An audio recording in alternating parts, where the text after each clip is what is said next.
പ്രത്യാശയും ഭയവും പലപ്പോഴും മനുഷ്യ മനസ്സിനെ കീഴ്പ്പെടുത്തിയപ്പോഴും പ്രത്യാശയുടെയും ദൈവിക ഇടപെടലിൻ്റെയും അടയാളങ്ങൾക്കായി ദൈവജനം നൂറ്റാണ്ടുകൾക്ക് മുൻപ് തന്നെ കാത്തിരുന്നിട്ടുണ്ട്.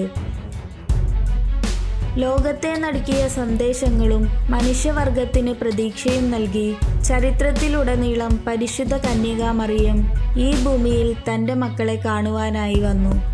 ഇന്ന് ആ അമ്മയുടെ കാൽപ്പാടുകളിലൂടെ നമുക്കും നടന്നു നീങ്ങാം.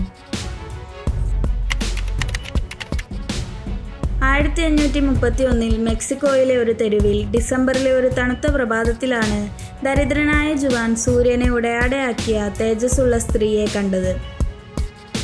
ഒരു ദേവാലയം പണിയണമെന്ന് ആവശ്യപ്പെട്ട അവൾ വളരെ ആർദ്രതയോടെയാണ് സംസാരിച്ചത്. അന്നവിടെ ശൈത്യകാലത്ത് റോസാപ്പൂക്കൾ വിരിഞ്ഞു. പരിശുദ്ധ അമ്മയുടെ ചിത്രം അവൻ്റെ വസ്ത്രത്തിൽ അത്ഭുതകരമായി പതിഞ്ഞു. കാലം സ്പർശിക്കാതെ ആ വസ്ത്രമേലങ്കി മെക്സിക്കോ സിറ്റിയിലെ പള്ളിയിൽ ഇന്നും കാത്തു സൂക്ഷിച്ചിരിക്കുന്നു. ദശലക്ഷക്കണക്കിന് ആളുകൾ മെക്സിക്കോയിലെ ഗോദലൂപ്പയിലേക്ക് തൻ്റെ ജനത്തെ കാണാൻ വന്ന അമ്മയെ ദർശിക്കാൻ വന്നുകൊണ്ടിരിക്കുന്നു. 1858 ലൂർദിലെ ഒരു ഗുഹയിൽ പരിശുദ്ധ അമ്മ ഒരു സാധാരണ കർഷക പെൺകുട്ടിക്ക് 18 തവണ പ്രത്യക്ഷപ്പെട്ടു. പരിശുദ്ധ അമ്മ അന്ന് സ്വയം അമലോത്ഭവയായി പെൺകുട്ടിക്ക് വെളിപ്പെടുത്തി. ആ നിമിഷം മുതൽ ഭൂമിയിൽ നിന്ന് ഒരു അത്ഭുതകരമായ നീരുറവ ഒഴുകാൻ തുടങ്ങി. ഇന്ന് ലക്ഷക്കണക്കിന് തീർത്ഥാടകർ ആ അത്ഭുത ജലത്തിൽ കുളിക്കുന്നു. ശാസ്ത്രത്തിന് വിശദീകരിക്കാൻ കഴിയാത്ത വിധം ഒട്ടനവധി അത്ഭുതമാണ് അവിടെ ഉണ്ടായിക്കൊണ്ടിരിക്കുന്നത്.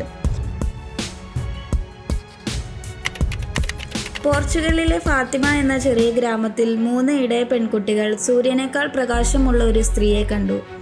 അന്ന് പരിശുദ്ധ അമ്മ ലോകത്തിന് യുദ്ധങ്ങളെക്കുറിച്ച് മുന്നറിയിപ്പ് നൽകി. പ്രാർത്ഥനയ്ക്കും നോമ്പിനും ആഹ്വാനം ചെയ്തു. സമാധാനം വാഗ്ദാനം ചെയ്തു. 1917 ഒക്ടോബർ 13 70,000 ആളുകൾക്ക് മുൻപിൽ അടയാളമായി സൂര്യൻ ആകാശത്ത് നൃത്തം ചെയ്തു. അത് ചരിത്രത്തിലെ ഏറ്റവും അസാധാരണമായ സംഭവങ്ങളിൽ ഒന്നാണ്. AD 105 4 പെൺകുട്ടികൾ കുഞ്ഞിനെ എടുത്തുകൊണ്ട് നിൽക്കുന്ന ഒരു സ്ത്രീയെ കണ്ടു. ആ സ്ത്രീ ഒരു കുന്നിലേക്ക് വിരൽ ചൂണ്ടിക്കൊണ്ട് പറഞ്ഞു, "ഇവിടെ ഒരു പള്ളി ഉയരണം." ആ കുന്ന് ഇപ്പോൾ കുറവിലങ്ങാട് എന്നറിയപ്പെടുന്നു. കേരളത്തിൽ ആദ്യമായി പണി കഴിപ്പിച്ച മാതാവിൻ്റെ പള്ളിയാണ് ഇത്. ഇന്നും തീർത്ഥാടകർ അവിടെ ചെല്ലുന്നു, പ്രാർത്ഥിക്കുന്നു. ഒരു പ്രാർത്ഥനയ്ക്കും ഉത്തരം കിട്ടാതെ ഇരുന്നിട്ടില്ല എന്ന് എല്ലാവരും സാക്ഷ്യപ്പെടുത്തുന്നു.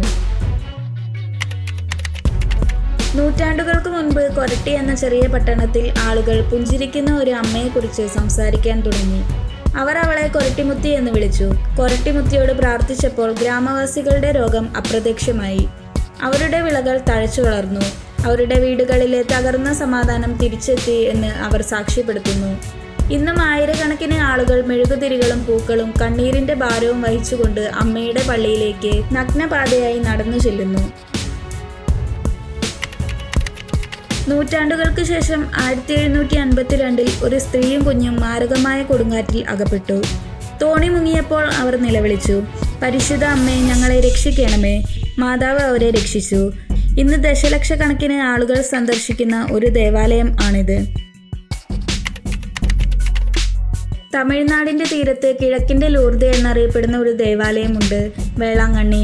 400 വർഷങ്ങൾക്ക് മുൻപ് ഒരു ദരിദ്രബാലൻ കുഞ്ഞിനെ വഹിച്ചുകൊണ്ട് നിൽക്കുന്ന ഒരു സ്ത്രീയെ കണ്ടുമുട്ടി. ആ സ്ത്രീ ബാലനോട് പാൽ ചോദിച്ചു. എന്നാൽ പാൽ കൊടുത്തപ്പോൾ ആ കുടത്തിലെ പാൽ അവസാനമില്ലാതെ ഒഴുകിക്കൊണ്ടേയിരുന്നു. ഇന്ന് എല്ലാ മതങ്ങളിൽ നിന്നുമുള്ള ദശലക്ഷക്കണക്കിന് തീർത്ഥാടകർ രോഗശാന്തിയും പ്രത്യാശയും ആരോഗ്യമാതാവിൻ്റെ ആലിംഗനവും തേടി വേളാങ്കണ്ണിയിലേക്ക് വരുന്നു. മേരിയുടെ സാന്നിധ്യം എല്ലാ ഭൂഖണ്ഡങ്ങളിലും അനുഭവപ്പെട്ടിട്ടുണ്ട്. ലാസലറ്റിൽ അവൾ മനുഷ്യരാശിയുടെ പാപങ്ങൾക്കായി കരഞ്ഞു.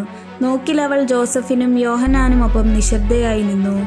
ഈജിപ്തിലെ സൈറ്റൂണിൽ ഒരു പള്ളിക്ക് മുകളിൽ അവളുടെ തിളങ്ങുന്ന രൂപം മുസ്ലിങ്ങളും ക്രിസ്ത്യാനികളും ഒരുപോലെ കണ്ടു.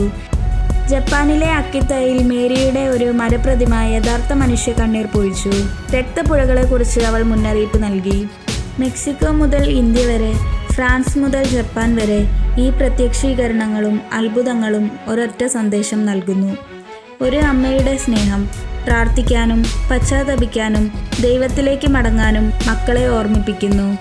എല്ലാ കുർബാനയിലും യേശു നിശബ്ദതയിൽ നമുക്ക് വേണ്ടി കാത്തിരിക്കുന്നു. വിശ്വാസത്തിൻ്റെ അത്ഭുത കഥകൾ കൂടുതൽ കേൾക്കാൻ നിങ്ങൾ ആഗ്രഹിക്കുന്നുവെങ്കിൽ ഞങ്ങളുടെ ചാനൽ ലൈക്ക് ചെയ്യാനും ഷെയർ ചെയ്യാനും സബ്സ്ക്രൈബ് ചെയ്യാനും മറക്കരുത്. ഒരുമിച്ച് നമുക്ക് ഈ വെളിച്ചത്തിൻ്റെ കഥകൾ സജീവമായി നിലനിർത്താം.